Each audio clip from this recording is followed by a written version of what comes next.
नैया पार तेरा सो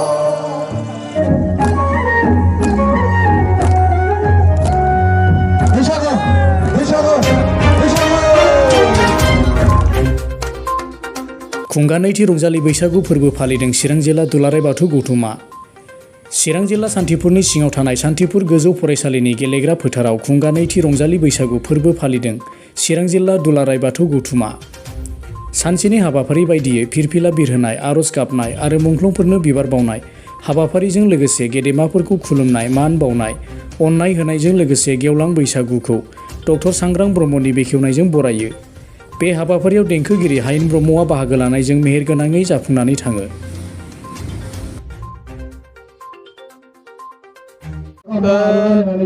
गेवलां बैसागु सान फालिनायखौ जोङो चिरां जिल्ला दुलाराय बाथौ गौथुमनिफ्राय जोंहा नैथि खेबनि थाखाय देग्लाय नैबे सान्थिपुर हालामाव खुंनाय जादों। जोंनि सान्थिपुर बियाबनि सिङाव बेनि उद्देश्यआ जोंहा बे हारि हिसाबै थांनानै थानायाव जोंहा जे मा होननानै बुङो जोंनि जे हारिमु, बे हारिमुवा गोनांथार।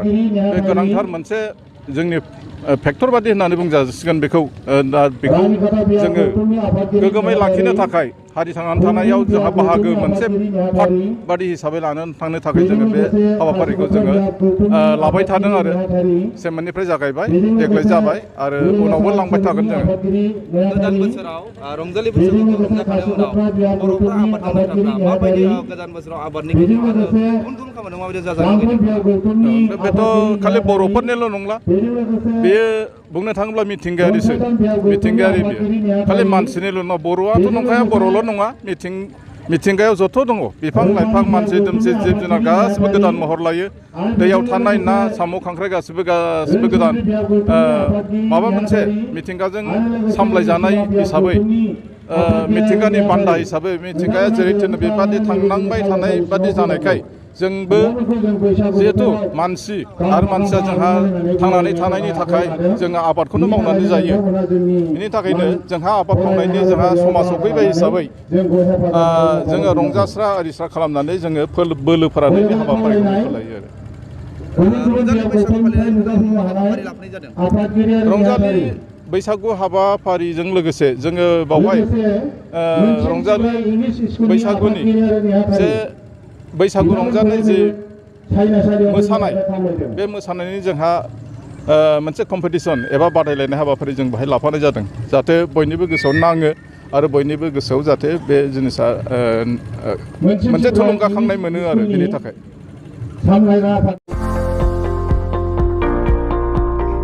2022-2023 सोलोंथाइ बोसोरनि थाखाय चिरां जिल्लानि थुक्राझार जे.डि. उइलियाम्स गोजौसिन इंराजि फरायसालियाव KG-A थाखोनिफ्राय 11 थाखोसिम फरायसाफोरनि मुं थिसननाया सोलिगासिनो।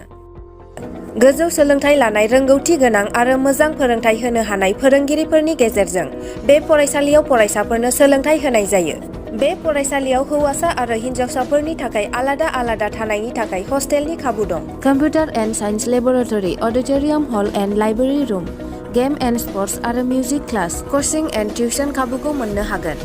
गोग्गो आरो गुनगोनां सोलोंथाइ मोनहोनायनि थाखाय जे.डि. उइलियाम्स गोजौसिन फरायसालियाव मुं थिसननायनि खाबुखौ लादो। आबुङै मिन्थिनो थाखाय 9957717276 7002655105 जानबुं नम्बराव फोनांजाब खालामनो हागोन।